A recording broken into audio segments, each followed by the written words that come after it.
I didn't come to faith in Jesus until the age of 32 years old. I was completely unchurched. I had no church background. I didn't think Jesus or the church could have any importance for my life, and I'd never even considered the claims of Christianity. I thought it was all a bit of a fairy story. And yet when I did consider the person of Jesus, it completely transformed my life. And I went from being completely outside the church to being deeply involved in a church. And because I didn't know any better, I just brought myself. I brought my questions, I brought all the things that I was passionate about, all my desires, all my doubts. And thank God I arrived in a church that was straight down the line in terms of faith. It wasn't questioning who Jesus was, but it allowed me to come and ask questions. And it embraced and loved me for all I am and everything that I brought. I didn't have to try and behave. I didn't have to try and believe right before I arrived in church. I didn't have to get all my ducks in a row.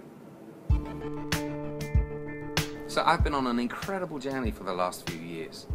I used to work in video production, but 5 years ago, my family and I came out to Charlotte, North Carolina to be part of a church plant and to plant a church like the one we had in London. And now we've come up to Washington, D.C. to do the same thing. This is the most powerful nation on earth, and this is the capital of that nation. And it's a city full of the most creative, passionate, driven, exhausted, wonderful and strange people. And I'm just wondering if we could build a church like the one we had in London, right here in Washington, D.C.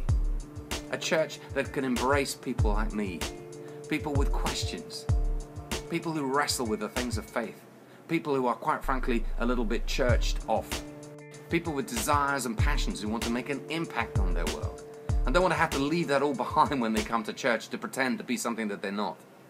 People who don't just want to do church for the sake of doing church or play at religion, but want to know if there's anything real here, something that can make a difference to them and their world. Now, that's exciting to me. That's something which is worth giving everything for.